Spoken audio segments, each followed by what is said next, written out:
romantic prose with reference to William Hazlitt's characters in Shakespeare's plays.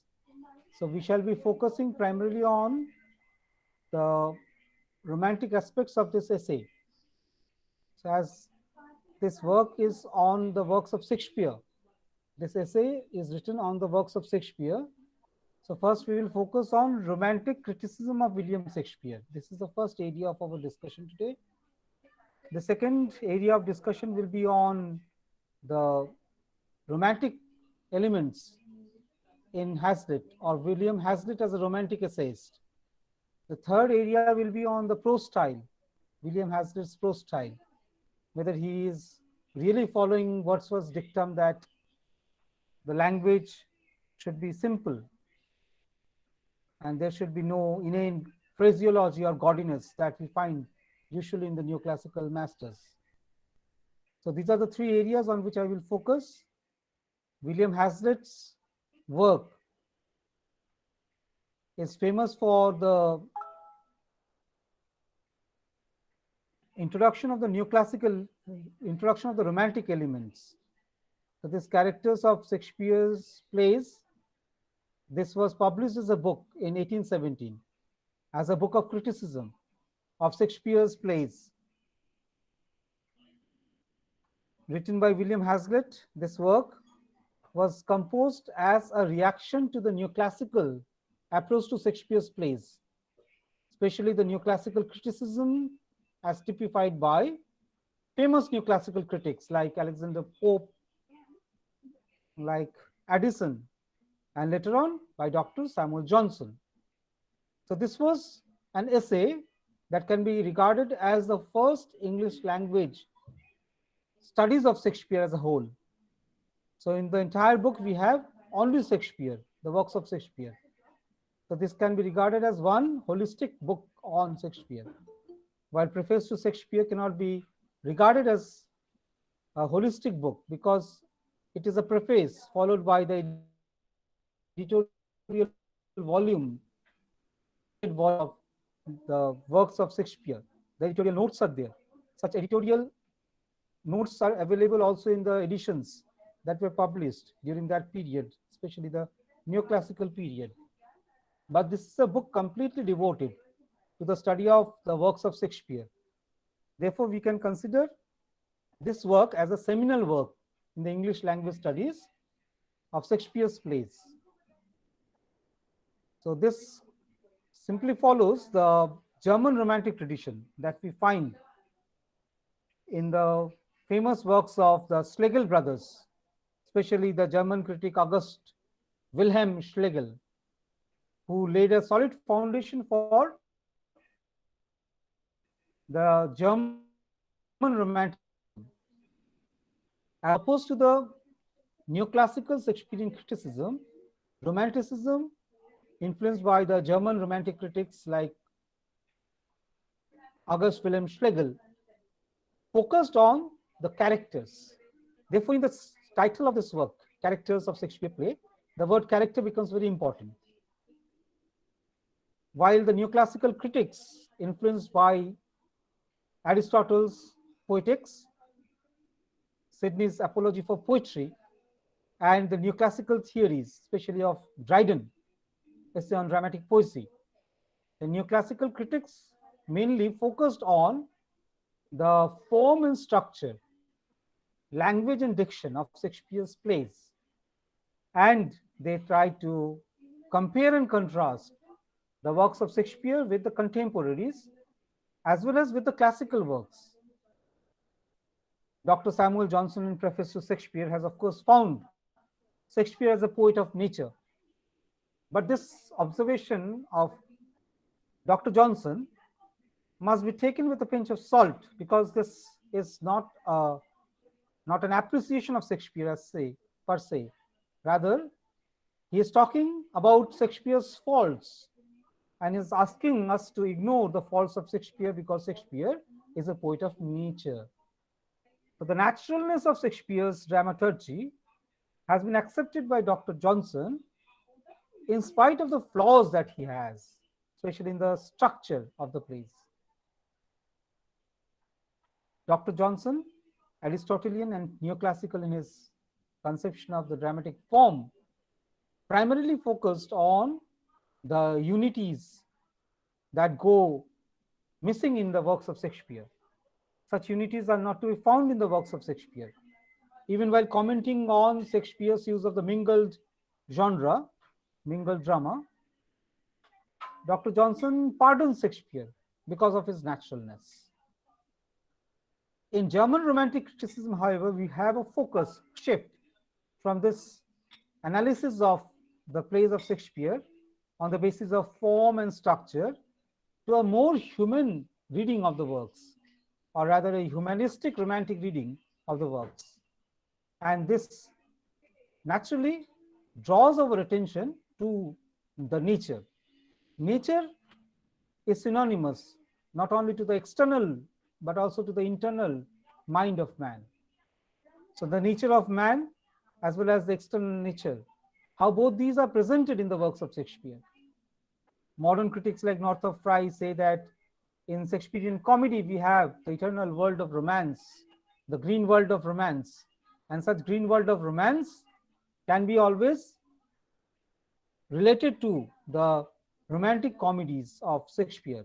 But this romantic comedy that presents a world of happiness, of love, of romance, the pastoral innocence, against the backdrop of the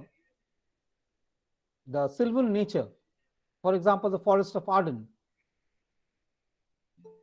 This type of romantic return to nature via Shakespeare also brings us very close to the characters of Shakespeare. So in William Hazlitt's work, we have an excellent study of the art of characterization of Shakespeare. So as a seminal work influenced by German Romanticism, as also the works of Samuel Taylor Coleridge, this particular work paved the way for an increased appreciation of Shakespeare's genius. Know that this romantic period was not a period of drama, but a lot of Shakespearean plays were being revived on the stage. A few plays were also written in close imitation of the works of Shakespeare. So this romantic period, that is not a period of romantic drama, had only one source, one special space, and that is of Shakespeare. And on this source of Shakespeare, as Shakespeare's plays were performed, appreciated and well critiqued during that period, we find that romantic criticism, especially the dramatic criticism, is specially focused on the works of William Shakespeare.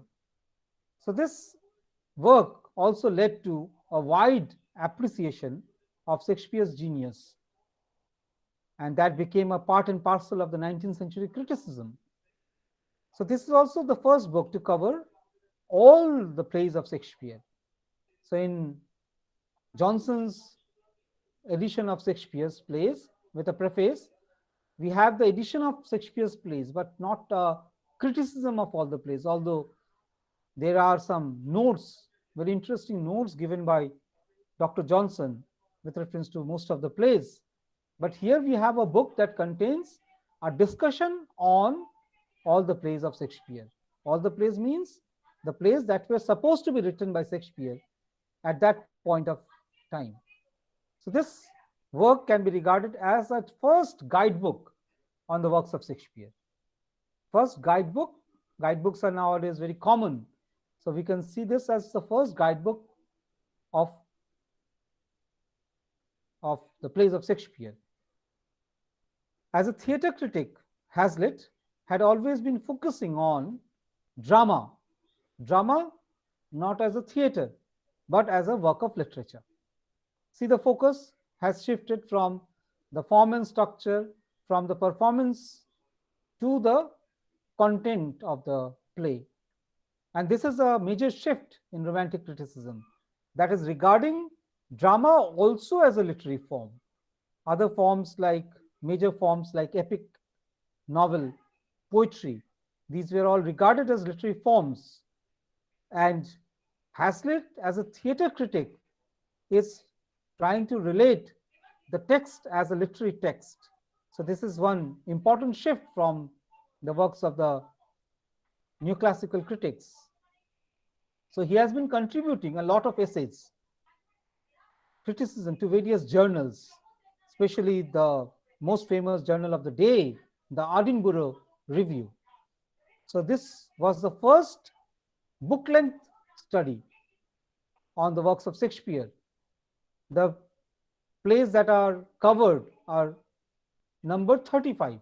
Only 35 plays are covered in this work. And Hazlitt wrote 32 chapters in this work. So new materials were added to the passage and everything was reworked again and again from periodicals, articles, reviews. So he is also using that empirical way of researching of Shakespeare, referring to the contemporary essays, articles, and reviews published. A preface is also there at the beginning of the book that establishes the main themes of the work.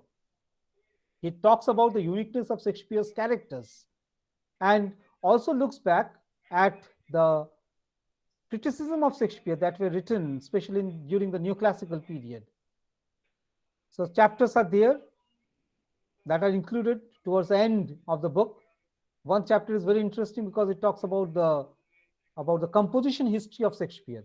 So new interest in literary historiography can also be seen in this work.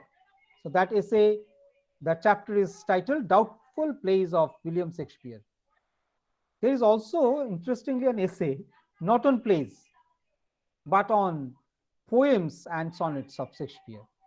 Again, the word characters become important for Hazlitt, even with reference to the poems and sonnets.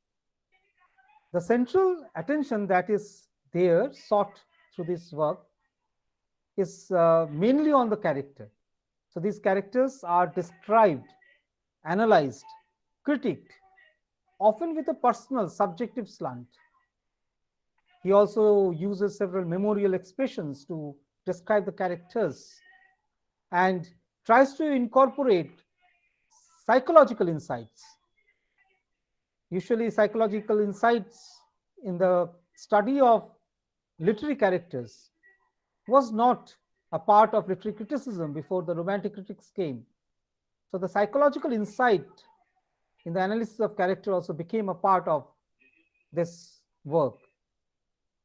This work, therefore, becomes very influential, especially in the shaping of Shakespearean criticism in the 19th century and also in the 20th century with the development of criticism based on psychological speculations like the works of A.C. Bradley. A.C. Bradley's work should be considered heavily indebted to the works of William Hazlitt, especially this particular book. So at first, he was not regarded as a good critic, and there were definitely some counter criticism on his reviews, on his commentaries on Shakespearean plays. Hazlitt also followed the neoclassical tradition to analyze the dramatic structure and poetic structure, along with the general themes and the general moods of the work. So this also tried to relate the relationship between form and content. This was again new, something new in the canon of Shakespearean criticism, that form and content, they are both being interrelated, while content has its central focus on the art of characterization. Hazlitt is found making some elaborate interpretations based on this analysis of form and content, and is frequently expressing the view that the stage presentations could not do any kind of justice to the works of Shakespeare. So Shakespeare cannot be staged properly. That is what he is trying to say. And the leading actors of the age, especially Edmund Kean, whom Hazlitt must have seen on the stage. So he nevertheless found that certain plays are eminently actable. Okay. And admired the performances, especially the performance of Edmund Kean. So while he found that some of these plays cannot be acted on the stage, what Charles Lamb stated, King Lear cannot be acted on the stage. And what Hazlitt says is that some of the plays, certain plays, are eminently actable, especially by the actors like Edmund Kean. So this book, when it was published, it made an immediate and very powerful impact on the contemporary romantic writers. Especially we remember John Keats. John Keats was really influenced by the work, but he also led to a kind of appreciation of the work that in turn led to a kind of attack on the works of Hazlitt. So Hazlitt's book gradually lost the power and influence, and in the author's lifetime he finds that by 1830 he died. By 1830 he saw that the impact of his criticism gradually waned. So he was again to return to the mainstream of Shakespearean criticism only in the late 90s. Late 90s means 1890s. So he was a writer whose work, when it was published, became very popular. Sales were there, and by mid 1880s, a large volume of his work was already circulated. He got much admired at the beginning, and later on interest in his works waned. So the other magazines, because he was politically involved, the other magazines ignored his works and often critiqued some of his works. So interest in his works continued to be shown, and he developed more as a personal essayist in writing on informal subjects rather than literary subjects. So after Hazlitt's death, again, we find that there is a revival of interest in the works of William Hazlitt. I referred to A.C. Bradley. So especially the influential critic A.C. Bradley took a serious note of the works of William Hazlitt and his analysis of Shakespeare's characters. In his Shakespearean tragedy, A.C. Bradley has heavily drawn from the interpretation and the interpretative tools used by William Hazlitt, especially the psychological tools used by William Hazlitt. So this, in turn, can be regarded as a school of Shakespearean study that is romantic in its basis and has main focus on characters. So this can be called as the character school of criticism or character school of Shakespearean criticism, that primarily discusses on the dramatic characters, taking for granted that these are not literary characters, but rather they are real people. And again, we find that this type of looking at Shakespearean characters can be seen in the works of A.C. Bradley. Therefore, we find that this work holds special significance in the annals of Shakespearean criticism, in the canon of Shakespearean criticism. A revival of interest in Hazlitt as a thinker again began in the post-1950s. Okay.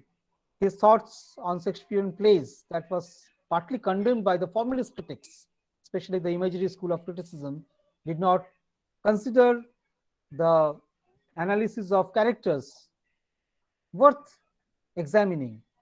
So apart from these early 20th century critics, most of the critics who belong to the post-1950s did focus on the works of William Hazlitt and regarded William Hazlitt as a good critic, especially of psychological dimensions in Shakespearean characters.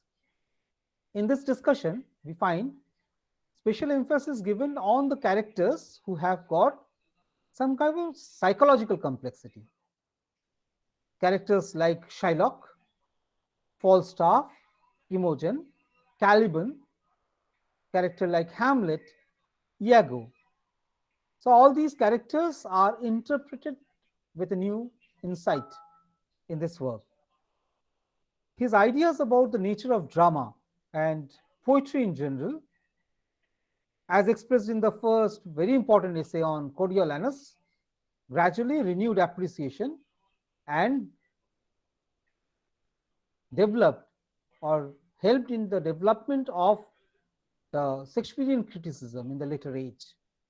Many of his ideas of Shakespeare related to the characters of Shakespeare can be regarded as thought-provoking. Okay, so if we compare his analysis of such characters with the works of Samuel Taylor Coleridge, we find that, of course, this work is an interesting work. So Coleridge's fascination for Malvolio, or Charles Lamb's fascination for Malvolio, can be seen.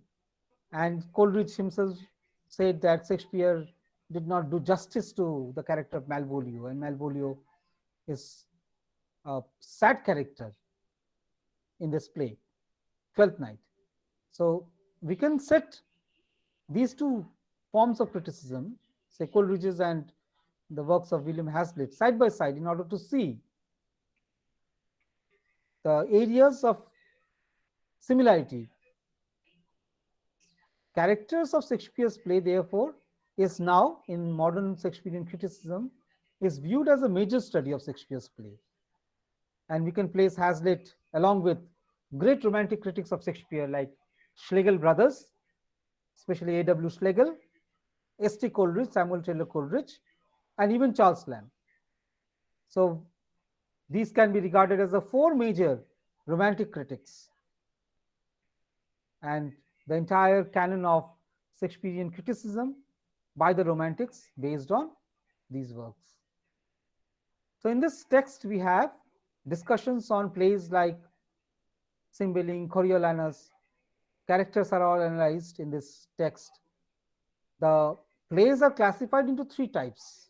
We know that the first folio of Shakespearean plays that was published in the year 1623 classified Shakespeare plays into three categories, three types: tragedies, histories, comedies.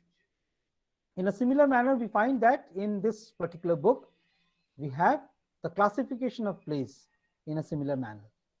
So I would be sharing the text with you, okay, so that you can follow the text closely and see the chapter, the composition of the text, and the classification of each plays, which one is tragedy, comedy, and histories. We can just identify. So I will be sharing the text that I have given to you so that you can follow the content page specially. This is a 1918 edition of the text. Characters of Shakespeare's play. The spelling of Shakespeare has been partly changed, although Hazlitt had a different spelling, and this text is edited by J.H. Loban. So 1908 this text was published. So can I share the text with you so that you can read the content page? So we need to remember the content page. And then we will come to the particular section of the play that is dealing with Hamlet.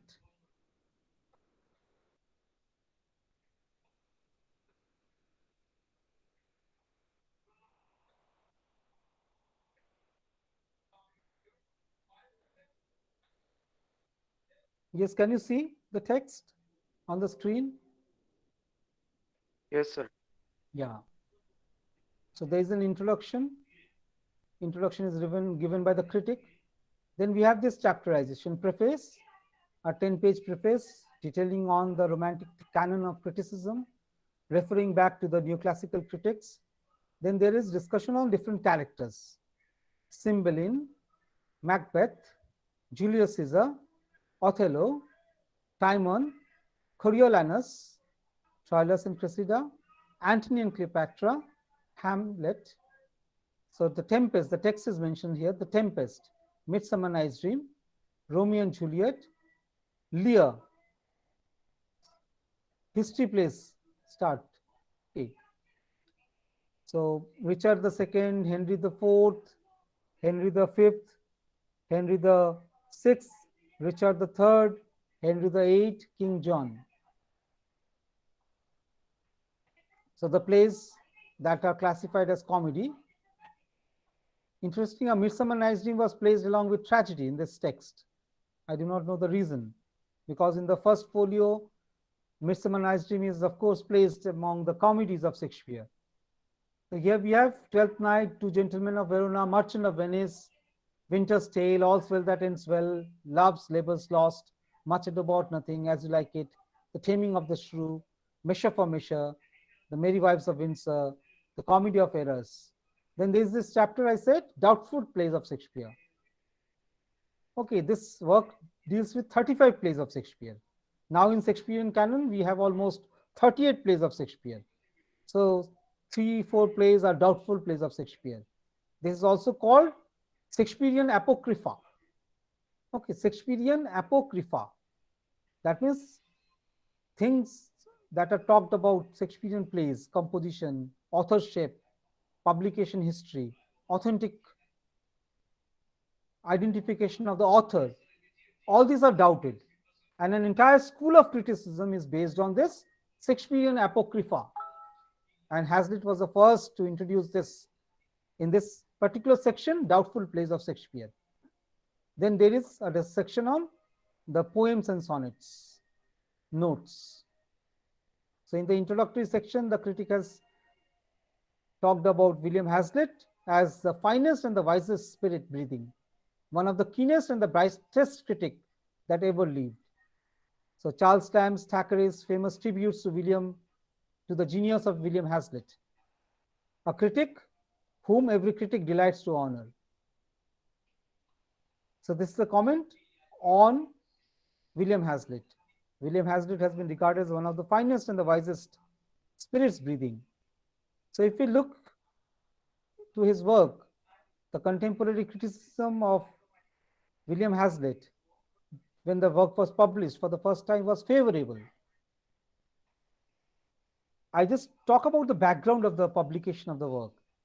So on January 26, 1814, we have this famous history. Edmund Kean debut at Shylock, in which play? Shakespeare's Merchant of Venice. At which theatre? London's Drury Lane Theatre, very famous theatre house. So there at Drury Lane Theatre in London in the year 1814, on 26th of January, India's Republic Day, 26th January 1814, Edmund Kean performed as Shylock. William Hazlitt was there as a drama critic, writing for the Morning Chronicle. Since the previous September he was in the audience, he was following the play, and then he wrote a stunning review that was followed by several others, especially appreciating the performance of Kean. So Kean's performance in other Shakespearean tragedies. Edmund Kean performed in Shakespearean tragedies like King Richard II, King Richard III, Hamlet, Macbeth, Romeo and Juliet, all come under the preview of Hazlitt's commentary. So Hazlitt considered the best of Kean's performance this particular play called Othello. So we have, you remember 1814. So just after 20 years, we have the performance, 20, 30 years, we have the performance of Othello in Kolkata theatre, performed by an Indian. So it is 1814. During that period, we also have an American African performing the role of Othello. So Othello's production on the stage at the Drury Lane Theatre attracted the attention of Hazlitt. Previously, Edmund Kean was not known as a very famous actor. But Hazlitt's review, his appreciation of Kean's acting, gave a kind of launch pad to Edmund Kean. And it was not only a part of his review, but from Edmund Kean, he was also focusing or trying to tilt his focus on the characters of Shakespeare. So this was the initial ignition point from where he will be starting his theatrical criticism. So he began his career as a theatrical reviewer, and later on, he became one of the best renowned critic of the Romantic period, theatre critic of the Romantic period. So this particular essay or review on Edmund Kean's performance of Othello, published in Morning Chronicle, catapulted this writer as well as that actor, and they became admired. In the course of this drama review, Hazlitt was, of course, in a habit of rereading the plays of Shakespeare. And again, this rereading of the play of Shakespeare brought him very close to the German Romantic criticism.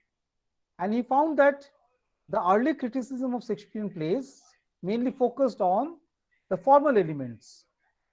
But in German criticism, definitely he found that the focus is placed on the characters, on the nature of character, either benevolent nature or malignant nature, the complex personality of the character. So with Shakespeare in particular, he was also influenced by the performance of Shakespeare on stage. And such performance of Shakespeare also revealed much more than what the plays could reveal. So through performance, he is trying to interpret characters as a living embodiment, lively characters, flesh and blood characters. So from the print word, these characters in Hazlitt's criticism turned into flesh and blood human beings. Hazlitt continued to contribute such essays, miscellaneous article from 1814 onwards, and especially in 1816 February, he reviewed another great work on Shakespearean plays, Lectures on Dramatic Literature, that was written by August Wilhelm Schlegel. Again, a work that was originally composed in German, translated into English, Lectures on Dramatic Literatures. So he reviewed this particular book of Schlegel in the Edinburgh Review. So in the Edinburgh Review, when this work was published, this work brought Hazlitt very close to the German criticism. Schlegel showed an appreciation for Shakespeare, not the Shakespeare that usually the English audience knew, but of a kind that English people had never felt. So there was a kind of sympathy towards the characters of Shakespeare, a sympathetic reading. Hazlitt started sympathizing with the ideas of Schlegel because of the sympathetic reading of Shakespearean plays. And definitely such sympathetic reading often become or tend towards subjective reading. So he found that in the works of Schlegel, there was an analysis of the nature of man, especially the nature of man with reference to the emancipatory ideals of German Romanticism.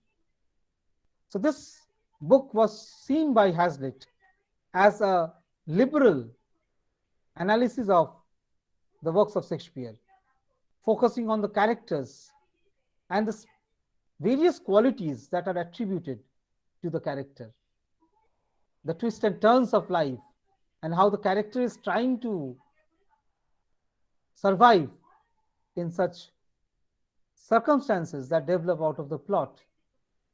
So he, in order to develop as a keen reader of Shakespearean characters, started writing on Shakespearean characters. So out of this entire endeavor, we have the book called Characters of Shakespearean Plays born out of.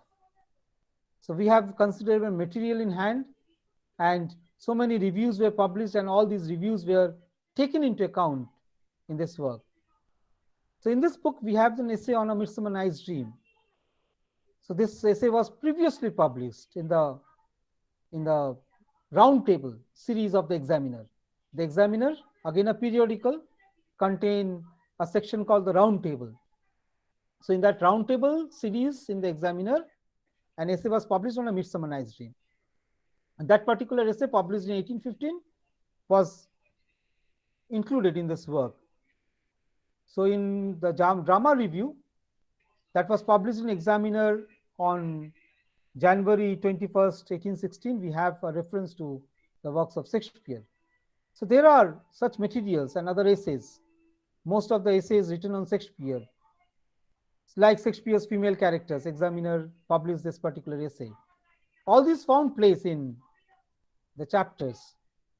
So especially the chapter of Cymbeline and Othello, we have the reference to the previously published essays. Hazlitt filled out the rest of what he needed and then shaped that into a complete book. And by 1816, the work was almost complete and was published in the early 1817. So this time, the Round Table, again a journal, collections that was issued the same year, this was promoted by his publisher. So he started promoting his own book, especially by the word of mouth from one person to another, and asking his friends to publish the chapter that we will be discussing, chapter on Hamlet, in the Times. So Edinburgh reviewer did notice, Francis Jeffrey did notice the work and found the work worth publishing. So these works were published gradually in the subsequent reviews that were published. This particular characters of Shakespeare play therefore consist primarily of Hazlitt's impressions of and thoughts all about William Shakespeare's plays, thoughts that he believed to be genuine. So this was the first book of its kind, I said earlier, seminal book, a complete study of Shakespeare, and a work that takes into account all the 35 plays that were known to be Shakespearean during that time. His main focus, number one, is on the characters that appear in the plays. Number two, his focus is also on the dramatic structure. Okay, the play's dramatic structure, how the characters evolve through this dramatic structure. And number three, his consideration of Shakespearean plays as literary text, and especially his analysis of the poetry in the plays of Shakespeare. Number four, he also made a kind of analysis with reference to the commentaries made by the earlier critics. And this also led to a new type of criticism of Shakespeare that will take into account the previous analysis of Shakespeare. So review of Shakespearean criticism and then vis-a-vis presentation of his own view. These were counterbalanced. This is the fourth aspect of the play. The play has a preface, and this preface, William Hazlitt clearly establishes his objectives. There is also the fifth scope of this work, especially through the essay Doubtful Plays of Shakespeare, that speculative criticism and analytic criticism both go hand in glove in the works of William Hazlitt. And he is also laying the foundation of Shakespearean Apocrypha, or analysis of the doubtful plays of Shakespeare. So there are so many works that are analyzed. So almost complete works of Shakespeare analyzed through this work, Characters of Shakespearean Plays. So the chapter arrangement of the book is also interesting, especially the classification of Shakespearean characters into types, into different theater types, tragedies, histories, comedies. So we have the Round Table in the collection called the Round Table that was published in 1817 in collaboration with Lear. We also have several essays published there in that, along with The Spectator. The Spectator is continuing his publication in this period. Hazlitt, again, number 6 point about this book is that he could find enough time for comedies. Another interesting thing, because most of the critics writing on Shakespeare wrote about tragedies, and we have few critics writing on Shakespearean comedies, and characters of Shakespearean comedies is only discussed in contemporary criticism, especially the the late 20th century criticism talks about the characters in Shakespearean comedies. But here we have William Hazlitt laying a solid foundation for the analysis of Shakespearean comedies. Tragedies for Shakespeare, for Hazlitt, was important, definitely more important than comedy. And he definitely weights the tragedies much more heavily than comedies. Nevertheless, he provides enough space for the criticism of comedy. So in this, he differed from Johnson. Johnson, on the other hand, regarded Shakespeare as a poet of nature, as a person who could easily violate the unities of time, place, and action. And therefore, in this carnivalesque world of Shakespearean comedies, Johnson found a good poet of nature, because everything is topsy-turvy, everything is fractured, broken. So form, unity, structure, all these are parried away in the works of Shakespearean comedies. That is where Ben Jonson, Dr. Johnson, who regarded comedy better than tragedies of Shakespeare, but did not talk much about the characters. But what Hazlitt is saying, Hazlitt is considering tragedy more important than comedies, but nevertheless, he is also commenting on the major characters of Shakespearean comedies. According to Hazlitt, the greatest of Shakespearean plays were his tragedies. Among the greatest plays, according to Hazlitt, were Macbeth, Othello, King Lear, and Hamlet. So universally nowadays we agree to this view of Hazlitt that Shakespeare wrote 4 major tragedies during his Jacobean years. So 4 major Jacobean tragedies of Shakespeare: Macbeth, Othello, King Lear, and Hamlet. And these plays are regarded as Hazlitt as the best tragic works of William Shakespeare. Although Hamlet has an interesting history of developing in the Elizabethan period and stepping on the stage during the Jacobean period, all the other 3 plays, Macbeth, Othello, and King Lear, are mature tragedies written in the period. So Hazlitt's comment on tragedy are often integrated with his romantic idea, about the significance of poetry, the significance of the imaginative power of poetry, of the imaginative literature in general. Therefore, he expressed, in his own words, I can say, that King Lear is a tragedy that at the end describes the strongest passion, the greatest strength of genius is shown. And Shakespeare, in presenting the strongest passion, uses his power of imagination. In the work of invention, he therefore presents that world in a kind of disproportionate manner, but to the force of natural impressions, which are subject of them. So this has this famous criticism on King Lear. So in King Lear character, he found strongest passion.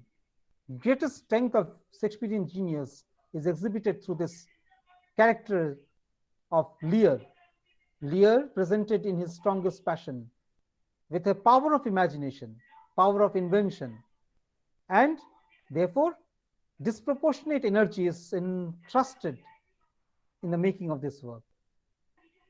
When we go through the preface of this famous work, Characters of Shakespearean Plays, we find that in the preface, Hazlitt establishes his focus on characters. He even quotes Alexander Pope. Every single character of Shakespeare is as much as individual as those in life itself.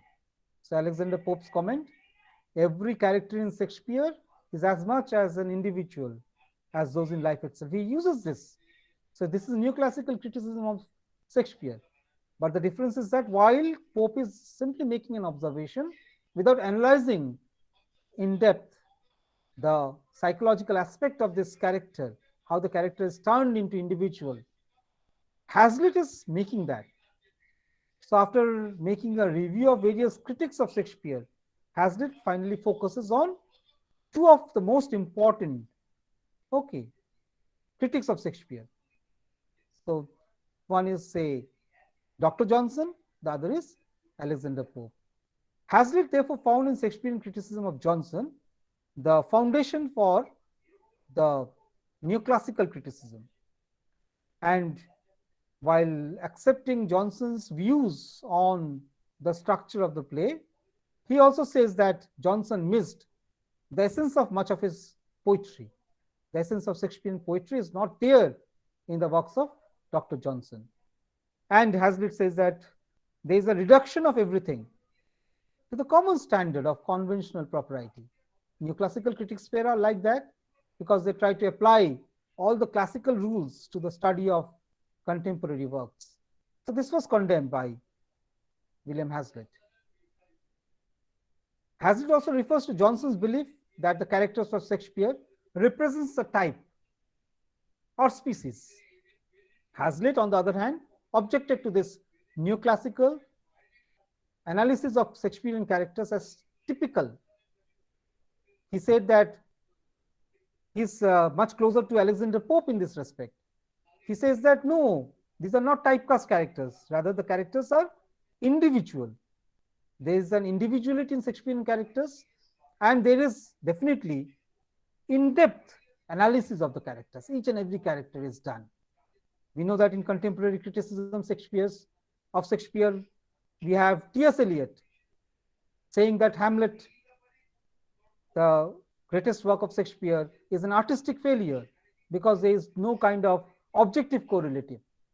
While Hamlet's character is presented multidimensionally, psychologically, okay, as a life and blood character, flesh and blood character, the other characters are muted. Their viewpoints are not well expressed.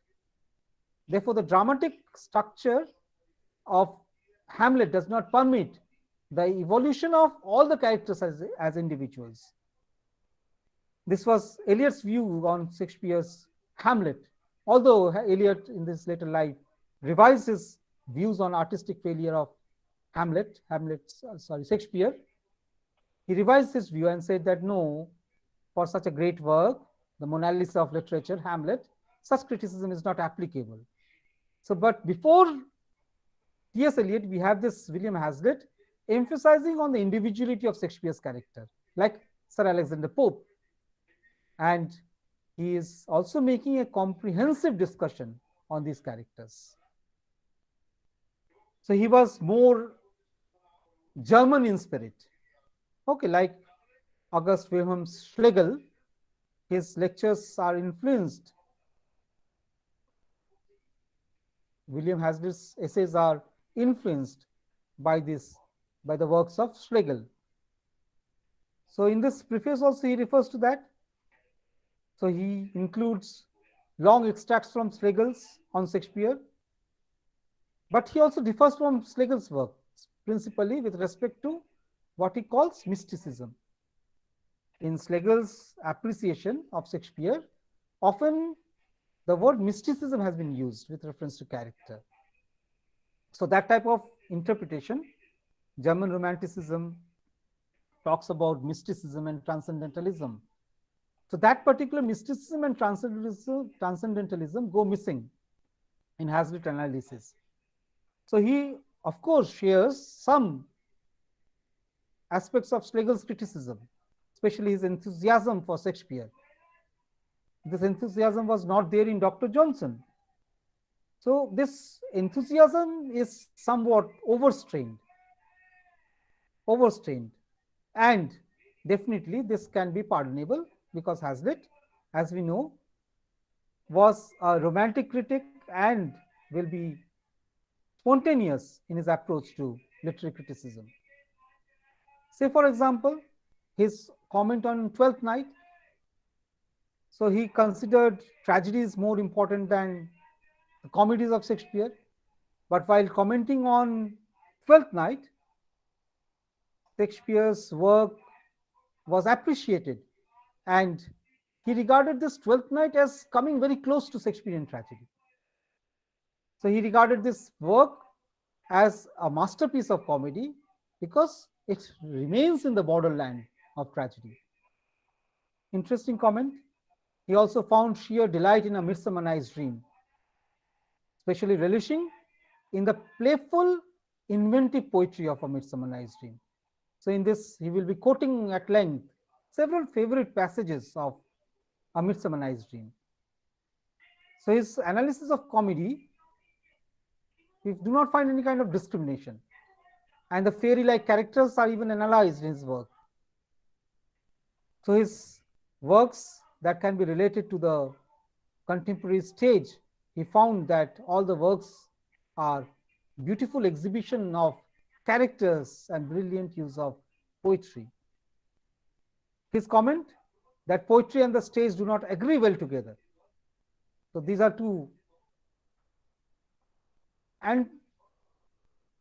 antonymous words, poetry and stage, especially the theatre critic says.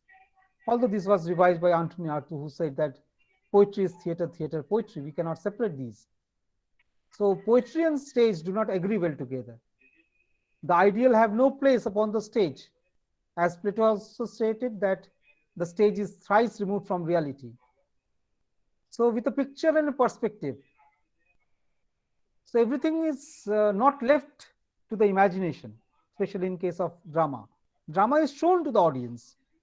So things are presented in concrete material shape rather than the abstract presentation that is possible in poetry. But Hazlitt found that in Shakespeare, the poetry speaks brilliantly through the words that are imprinted and stated by the characters. So there is definitely the coming together of poetry and stage in the works of Shakespeare, according to William Hazlitt. So for William Hazlitt, a play like Two Gentlemen of Verona seemed little more than the first outlines of comedy loosely sketched in. So he did not regard this work as a brilliant work. So he found poetical spirit in the work, but there is also the lack of finesse in the work. But the humor, wit, and poetry in the Two Gentlemen of Verona are all appreciated by William Hazlitt. A Winter's Tale, The Winter's Tale, another work. So he said that this play, The Winter's Tale, is one of the best acting of Shakespeare's plays. Okay, best acting play of Shakespeare. And he, with his delight, recalls some of the favorite actors who performed, especially the performance of Sarah Siddon and John Kemble. So he also talks about the incisive psychology and the gradual unfolding of the characters as madness. King Leonidas in The Winter's Tale goes mad, and that presentation of the madness of King Leonidas is well presented in the work. So he has an equal appreciation for All's Well That Ends Well. He regards this work as a pleasing play. Pleasing play. So pleasing not because it is a comedy, but because it is also a serious dramatization of the original play by Boccaccio. So this play, All's Well That Ends Well, has been regarded as a serious play, dark comedy, by several critics. So this play, All's Well That Ends Well, ends happily, but has a scepter of darkness, gloom, sorrow throughout the play. So Hazlitt was the critic to find out this. So this pleasing play is not pleasing because of its comedy, but because of its seriousness and its adaptation of the work by Boccaccio. So this play contains a character named Helena. She is regarded as a noble example of womanhood. Okay, noble example of womanhood. So his characters are Parolles. Parolles is described as a parasite and hanger of Count Bertram, whose folly, boasting, and cowardice, false pretension to bravery and honor. So all these are taken into account in his analysis. Another play, very famous play, Much Ado About Nothing. He regarded this work as an admirable comedy.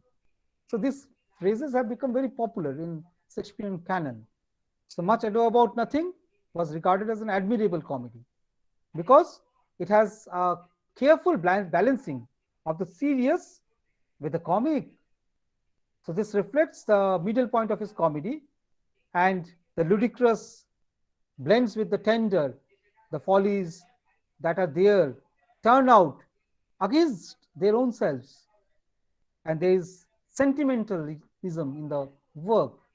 Similarly, Love's Labour Lost, this work presents a fairyland of Shakespearean imagination, where Shakespeare has just liberated himself in the tone of polite conversation, and then with wit and humor, and also the scholarship, the learned scholarship, he was able to represent a kind of world where we have characters like Byron and Rosalind.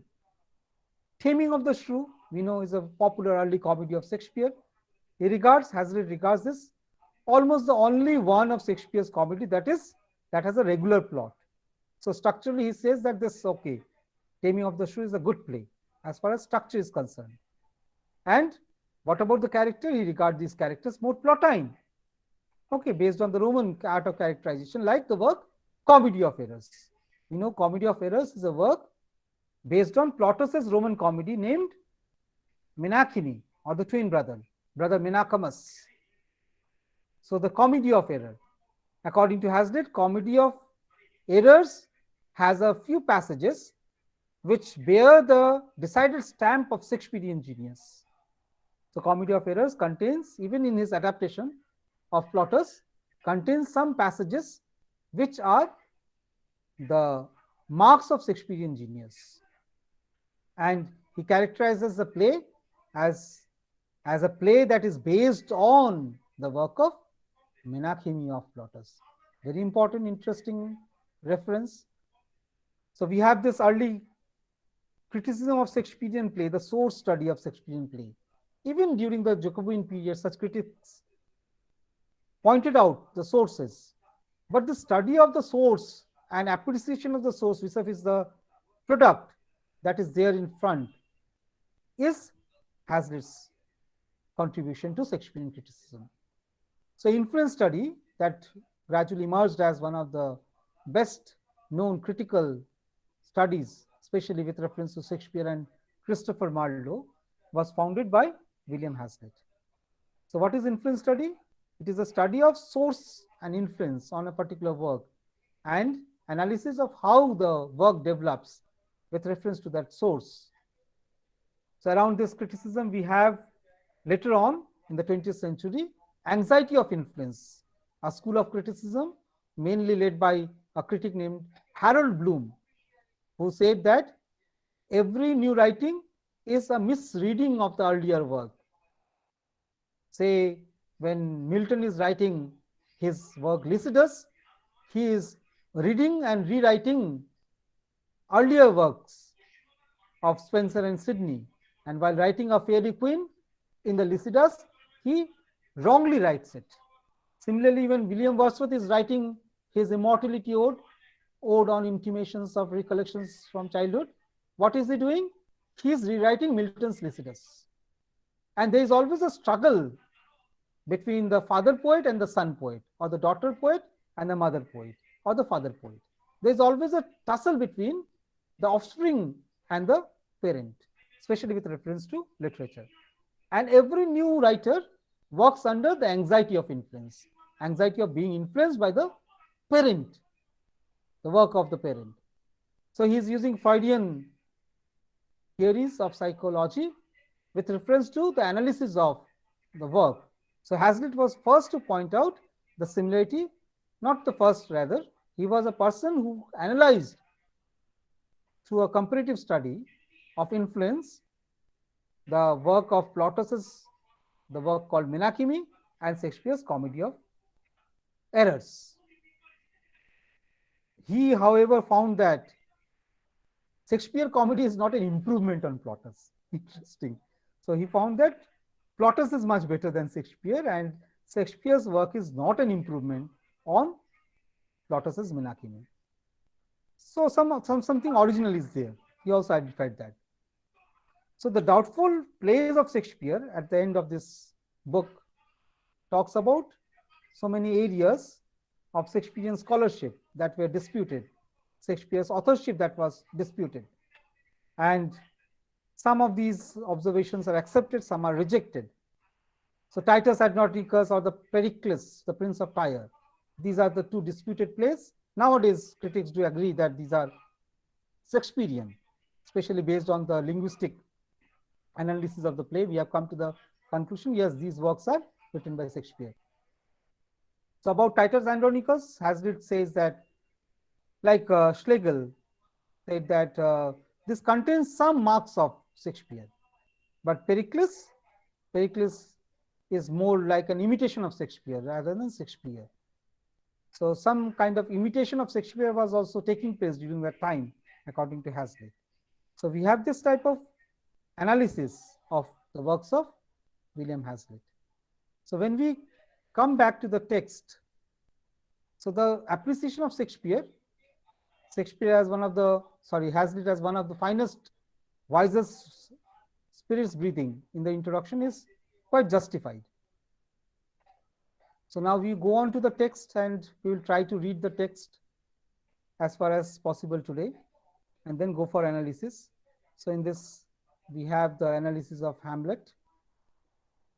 So I just turn to that page.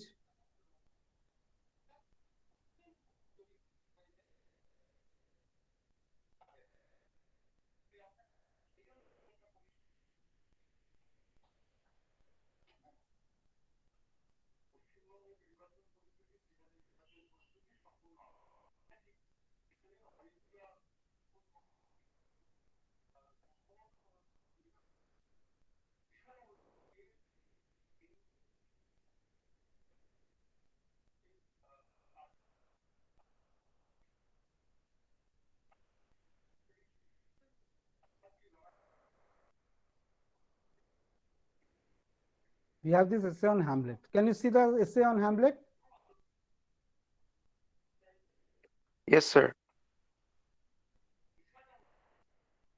This is that Hamlet the Dane, whom we read of in our youth, and whom we may be said almost to remember in our after years, he who made that famous soliloquy on life, who gave the advice to the players, who thought this goodly frame, the earth, a sterile promontory, and this brave overhanging firmament, the air, this majestical roof, fretted with golden fire, a foul and persistent conflagration of vapors, whom man delighted not, nor woman neither, he who talked with the grave diggers, and moralized on the Yorick skull, the schoolfellow of Rosencrantz and Guildenstern at Wittenberg, the friend of Horatio, the lover of Ophelia, he that was mad and sent to England, the slow avenger of his father's death, who lived at the court of Horventilus 500 years before we were born.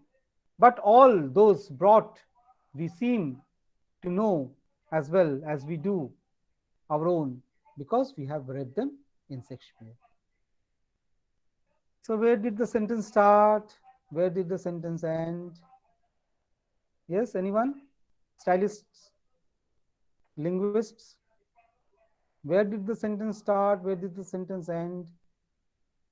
Stream of consciousness. Virginia Woolf says that life is not a series of gig lamps symmetrically arranged, but life is like a semi-transparent luminous halo that envelops us from beginning to the end. So we have an analysis of character named Hamlet. So you know the story of Hamlet? Prince of Denmark. Hamlet returns home. His friend Horatio tells that he has seen the ghost of his father. The father has been dead just a month ago. Mother married to the uncle.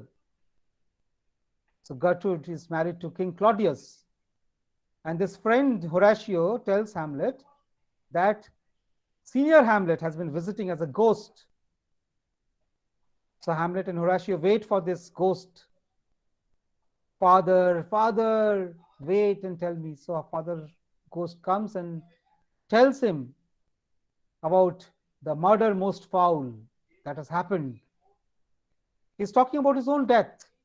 The ghost is narrating his own death and the circumstances leading to the death.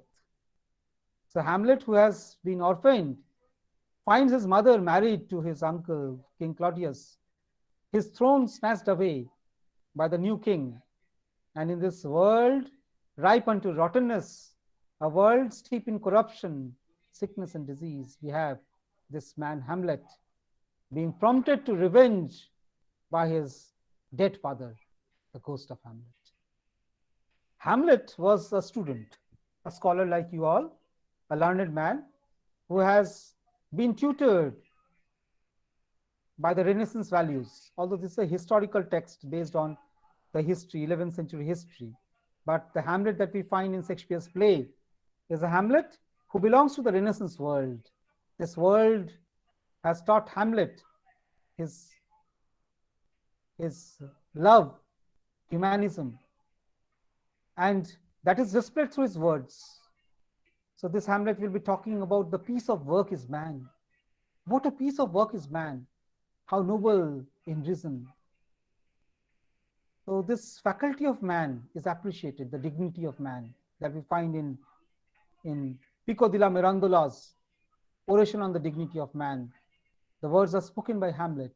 And when this Hamlet, the Danish prince of Denmark, comes and finds in this world a world ripe unto rottenness, this too solid the flesh would melt, thaw and resolve, and then turn into a dew. This is what life is. So he keeps on soliloquizing throughout the work, throughout the play. We have a thinking Macbeth, not an acting Macbeth, but the man who keeps on procrastinating. So the task is revenge the death of his father. So in his Aeschylus's play, so we have Orestes, who has killed his mother to avenge the death of his father. So here we have Hamlet positioned in the same place, being asked to commit a crime against humanity, but also to avenge the death of his father. But Hamlet keeps on vacillating, oscillating between the two extremities of life and death. Thinks about life, the values of life, the dignity of man, and tries to reason how this man has turned into a beast. He cannot himself become a beast. Rather, he would prefer to remain a godlike man with all his humanism. To be or not to be, that is the question.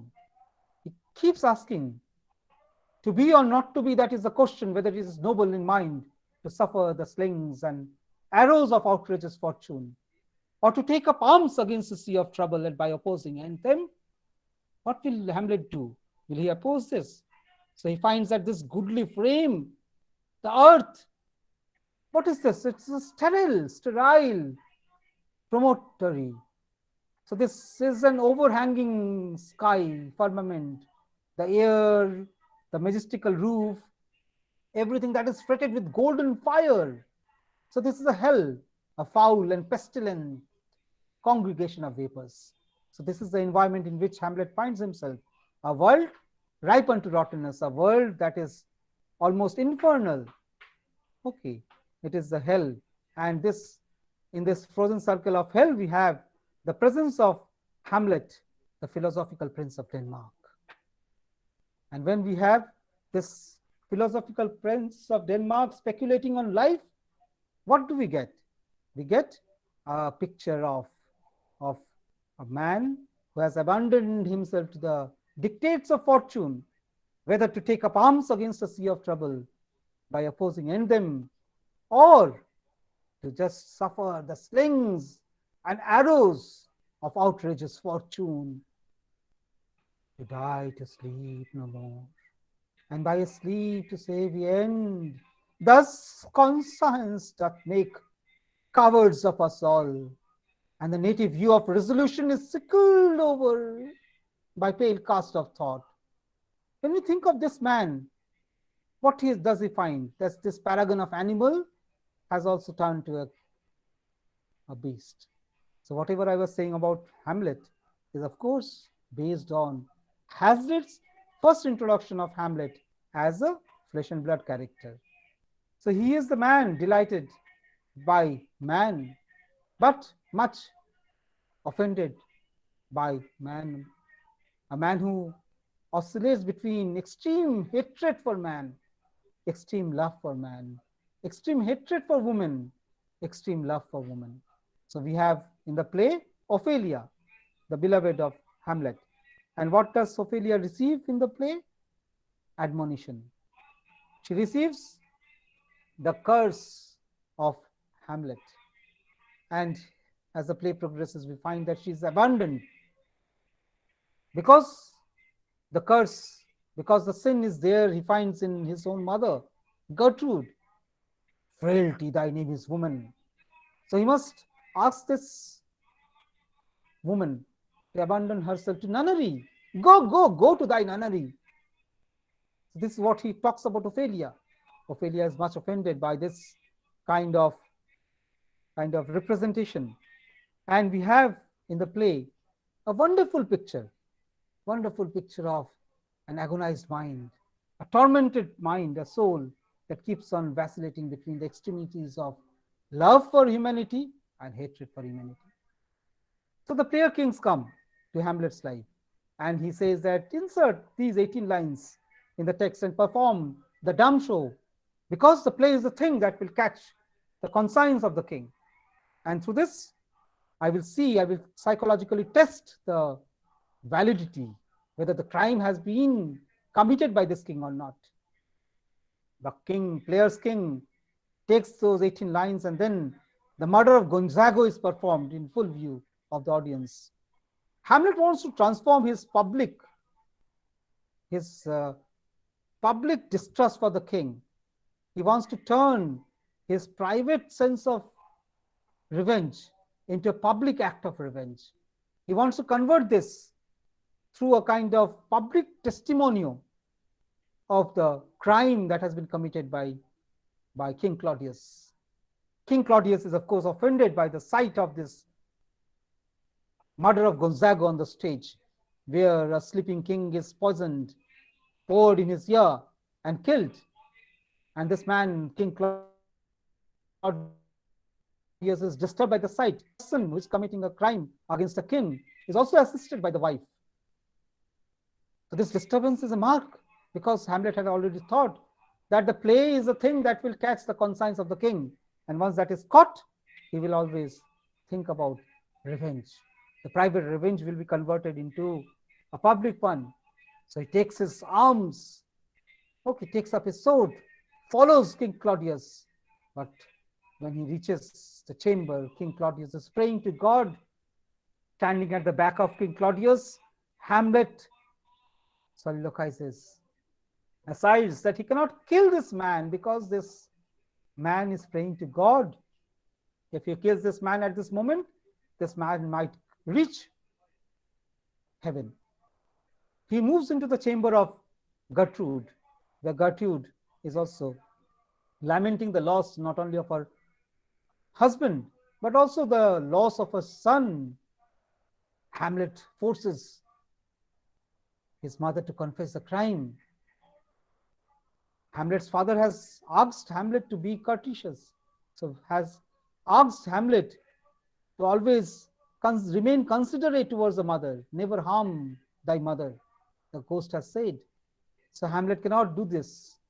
So he is trying to force Queen Gertrude to confess the crime. And when she shouts, there is a stirring at the arras, the window curtain that is there. Something moves. So in the fit of action, fit of the moment, Hamlet stabs the man who is standing behind the curtain and finds to his dismay that he stabbed Polonius. Polonius, who is Polonius? Polonius is the father of Ophelia. Polonius is the foster father to Hamlet, his teacher, his tutor, and he has played his childhood games on the shoulder of this man.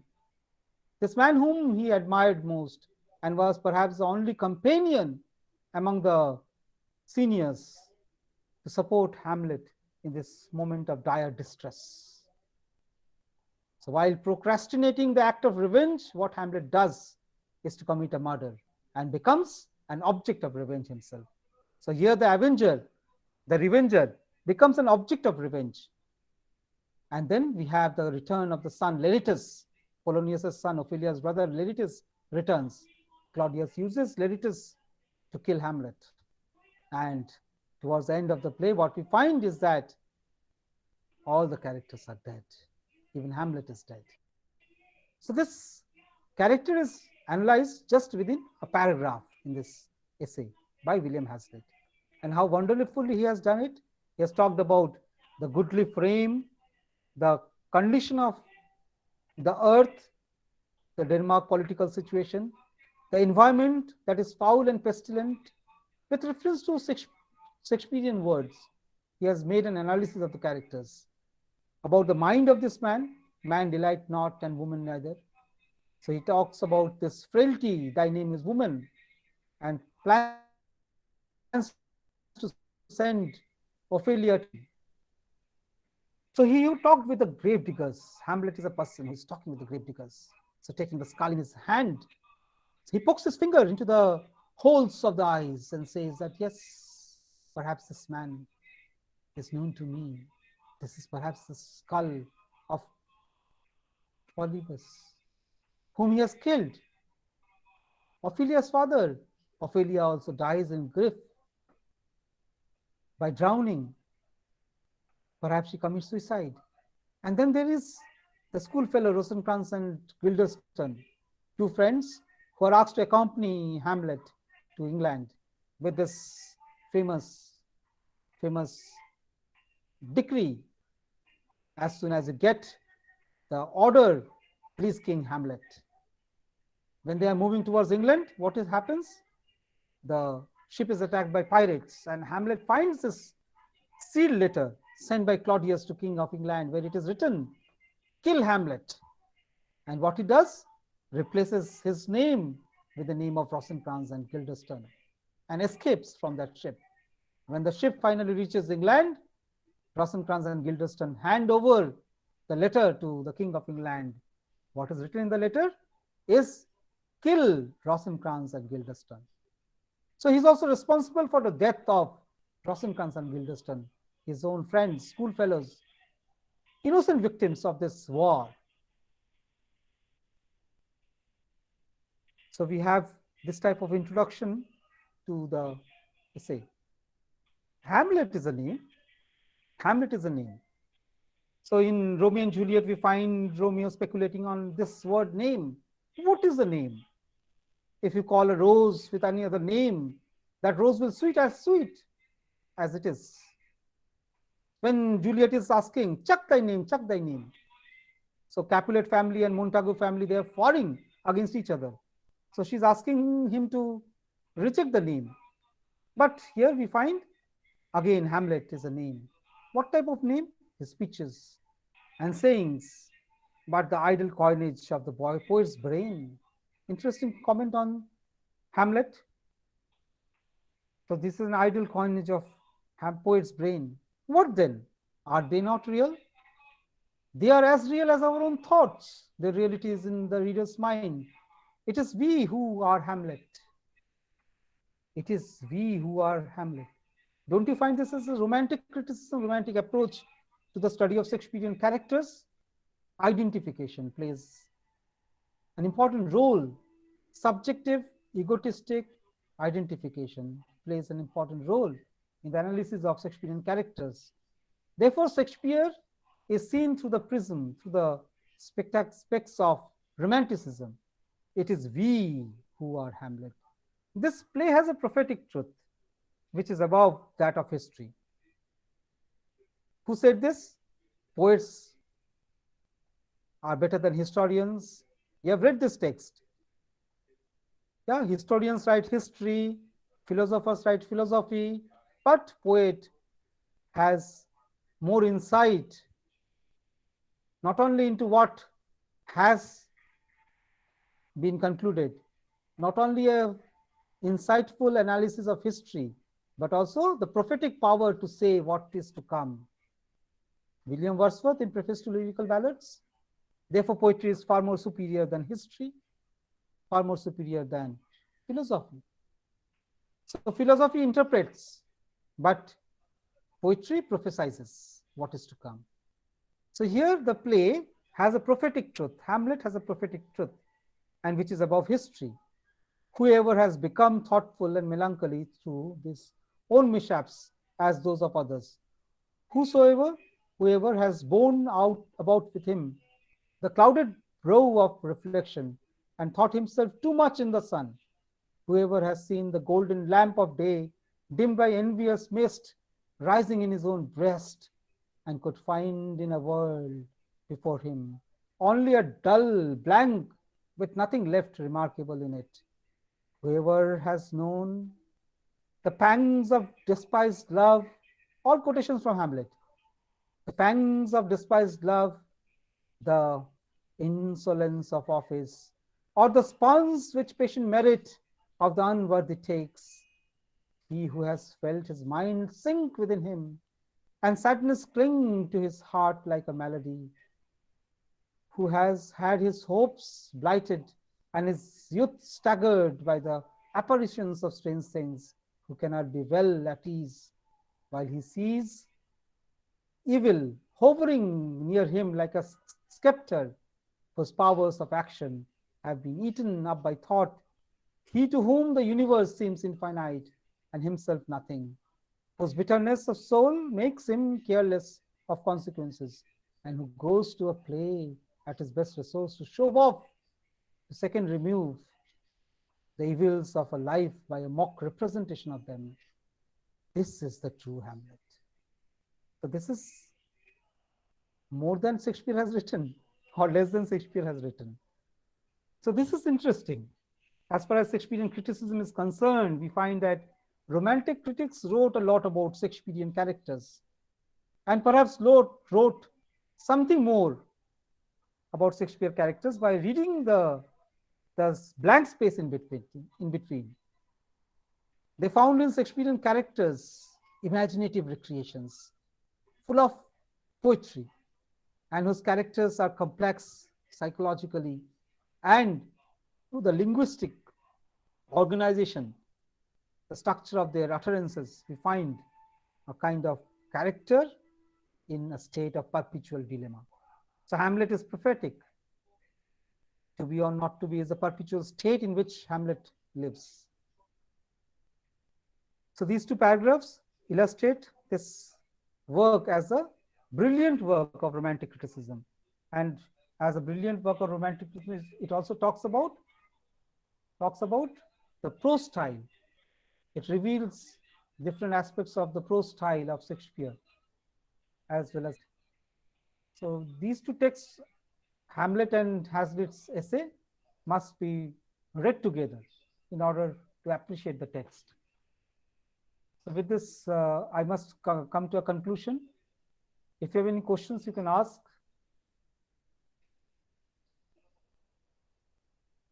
So 20 noble souls, they have gone sleep. Yes? No, sir. All gone sleep. Very good, wonderful. So shall I stop recording now? Okay, sir.